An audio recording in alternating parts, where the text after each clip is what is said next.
Nous allons travailler aujourd'hui sur un texte de Tacite, et plus particulièrement la vie d'Agricola, chapitres 30 à 32. Ce texte est une invective contre la domination romaine, comme on va le voir immédiatement, puisqu'il s'agit du discours du breton Calgacus. Toutes les fois que j'examine les causes de la guerre et la nécessité qui nous presse, j'ai grand espoir qu'en ce jour votre union inaugurera l'indépendance pour toute la Bretagne. En effet, vous faites bloc et ignorez la servitude. Plus de terre après la nôtre, et même sur mer aucune sûreté, parce que la flotte romaine nous y menace. Les batailles antérieures, où nous avons lutté contre les Romains avec des fortunes diverses, laissaient dans nos bras un espoir et une réserve, parce que pour nous, les plus nobles de tous ces enfants, qui habitons à ce titre au fond de ces retraites et n'apercevons aucun des rivages asservis, la souillure de l'oppression n'entachait même pas nos regards. Placés aux confins du monde et de la liberté, nous avons été précisément défendus jusqu'à ce jour par cet éloignement et par l'ignorance qui couvrait notre nom. Or, tout ce qui est inconnu passe pour prodigieux. Mais aujourd'hui, l'extrémité de la Bretagne est ouverte à l'ennemi. Au-delà, nul autre peuple, rien que les flots, les rochers et, plus dangereux encore, les Romains, dont on chercherait en vain, par la soumission et la réserve, à éviter l'insolence. Brigands du monde, depuis que, dévastant tout, ils n'ont plus de terre à ravager, ils fouillent la mer. Avides de posséder, si l'ennemi est riche, de dominer, s'il est pauvre, ni l'Orient ni l'Occident ne les a rassasiés. Seul entre tous, ils convoitent avec la même ardeur l'opulence et l'indigence. Voler, massacrer, ravir. Voilà ce qu'en leur vocabulaire mensonger ils appellent autorité, et faire le vide, établir la paix. Chacun n'a rien de plus cher que ses enfants et ses proches. La nature l'a voulu. Les nôtres sont pris par des levées pour subir ailleurs l'esclavage. Si nos femmes et nos sœurs échappent à la brutalité ennemie, elles sont souillées au nom de l'amitié et de l'hospitalité. Biens et revenus pour l'impôt, terre et récolte pour les prestations frumentaires. Que dis-je? Corps et bras pour l'aménagement des forêts et des marais, sous les coups et les injures, tout est épuisé. Les esclaves de naissance ne sont vendus qu'une fois, et, qui plus est, leurs maîtres les nourrissent. La Bretagne achète chaque jour sa servitude, chaque jour l'entretient. Et de même que, dans une domesticité, les esclaves dernièrement achetés sont la risée même de leurs camarades, dans ce vieil esclavage de l'univers, on s'en prend à nous, les derniers venus, les sans valeur, pour nous exterminer, car nous n'avons ni champs, ni mines, ni ports à l'exploitation desquels nous soyons réservés. Et puis la bravoure et la fougue indomptable des sujets déplaisent à ceux qui commandent. L'éloignement et l'isolement par eux-mêmes sont d'autant plus suspects qu'ils protègent mieux. Aussi, n'ayant à compter sur aucune indulgence, prenez enfin courage, que vous teniez surtout à la vie ou surtout à la gloire. Les brigantes, sous la conduite d'une femme, ont été capables d'incendier une colonie, d'enlever un camp, et si le succès ne les eût engourdis, ils auraient pu rejeter le joug. Nous, qui sommes inviolés et insoumis, nous, qui allons apporter au combat l'esprit d'indépendance et non des regrets, montrons, dès le premier choc, quels hommes la Calédonie s'est réservée. Ce sont nos dissensions et nos discordes qui leur donnent du lustre, les défauts de leurs ennemis qu'ils font servir à la gloire de leur armée. Cet amalgame des peuples les plus opposés, si les succès le maintiennent, les revers les dissocieront, à moins que, par hasard, les Gaulois, les Germains et, on a honte de le dire, beaucoup de Bretons, qui peuvent prêter leur sang à la tyrannie de l'étranger, mais qui furent plus longtemps ses ennemis que ses esclaves, ne vous semblent retenus par un fidèle attachement. Crainte et terreur sont faibles liens d'amitié. Tout ce qui encourage à vaincre est pour nous. Les Romains n'ont pas d'épouse pour les enflammer, pas de parents pour leur reprocher la fuite. Beaucoup sont sans patrie ou d'une autre patrie que Rome. Peu nombreux, désorientés, ne voyant autour d'eux qu'objets inconnus, ce ciel, cette mer et ces bois, ils nous ont été livrés par les dieux, comme emprisonnés et enchaînés. Au milieu des rangs ennemis, nous trouverons des bras à notre service. Les Bretons reconnaîtront leur propre cause. Les Gaulois se rappelleront leur indépendance passée. Comme naguère, les Usipiens ont lâché les Romains, tous les autres Germains les abandonneront. Et après cela, plus rien à redouter. Des fortins évacués, des colonies de vieillards, des municipes affaiblis et désunis. D'un côté, l'obéissance forcée, de l'autre, l'injuste autorité. Voici leur chef, voici leur armée. Là-bas sont les impôts, les mines et les autres châtiments des esclaves. Les souffrir à tout jamais, ou vous venger tout de suite. Ce champ de bataille en décidera. Donc, au moment de marcher au combat, pensez à vos ancêtres, pensez à vos descendants. La vie d'Agricola, éloge d'un défunt d'illustre naissance, laudatio, prononcé par un de ses proches. C'est un usage traditionnel de l'aristocratie romaine. Tacite est le gendre d'Agricola. S'ajoute le travail littéraire en vue de la lecture publique. Tacite doit être défini d'abord comme un sénateur, membre de l'élite dirigeante. La formation littéraire va de soi dans ce milieu social. Il élargit le propos par des considérations qui le relèvent plutôt du genre historique. Le recours au discours, fabriqué ou recomposé, permet de se lancer avec une certaine liberté dans des réflexions générales et de relancer l'intérêt de l'œuvre. Il faut observer qu'un discours d'Agricola répond à celui de Calgacus. Autour des règles littéraires de l'éloge du défunt, origine, formation, activité publique, Tacite aborde des questions plus générales. Les relations avec le grand homme, remarquable par ses qualités militaires, et le prince jaloux d'un rival potentiel. La place de l'individu d'excellence sous un gouvernement tyrannique. Les exploits d'Agricola se sont réalisés en Bretagne, notamment durant le long gouvernement qui s'étend de 77 à 84. La description de la Bretagne et l'histoire de sa conquête tiennent, dans l'œuvre qui nous est parvenue, une grande place. Quelques éléments importants doivent être dégagés dans l'analyse de ce document. Tout d'abord, la dramatisation d'un contexte historique.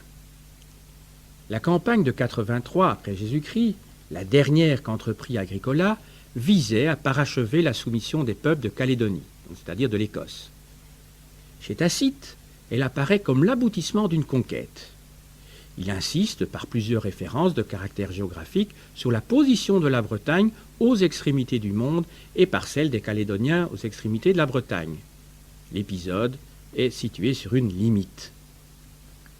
Le discours est composé. Il y a une profonde unité. D'abord, Calgacus met en évidence la position des Bretons sur les limites du monde, avant de décrire les méfaits de la domination romaine et les conséquences d'une défaite. Puis, en s'appuyant sur le rappel d'un épisode de la résistance des Bretons, il envisage les faiblesses de l'adversaire et prédit un retournement et un reflux qui éloignerait la puissance ennemie. C'est l'enjeu de l'exhortation finale. À partir des objectifs du texte, on peut déterminer trois parties d'inégale importance. D'abord, une critique de la domination romaine, dégagée de l'invective de Calgacus. Ensuite, les forces et les faiblesses de Rome. enfin les éléments de réflexion sur une domination universelle. L'espace, l'unité des peuples, les résistances. Commençons donc ce commentaire par la critique de la domination romaine.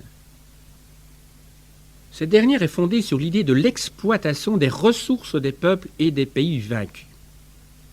4 éléments. Les levées d'hommes, les exactions des représentants de l'autorité romaine, les charges des vaincus et les revenus tirés du commerce et de l'exploitation des ressources minières. Commençons donc par les levées d'hommes. Il est fait allusion non seulement à la réduction en esclavage d'une partie des populations vaincues, mais encore aux levées de soldats auxiliaires, en général envoyés loin de leur province d'origine. On trouve des unités de Bretons parmi les troupes de la frontière du Rhin, mais il s'agit d'une pratique générale. Elle permet aussi d'énerver les peuples provinciaux. Tacite le relate à propos de la Thrace quand elle passe de l'état de royaume client à celui de province romaine. 2. Les exactions des représentants de l'autorité romaine. La référence au viol est un lieu commun pour évoquer les abus des dominants. Il est également question de l'hébergement des soldats et des officiels, peut-être une allusion à une des causes de la révolte de Boudica. 3. Les charges des vaincus, résultat de leur défaite ou de leur soumission, sous 2 formes principales. Il est fait état des prestations tributaires en nature pour l'entretien de l'armée et des autorités romaines. Référence aux prestations frumentaires qui a ici valeur générique.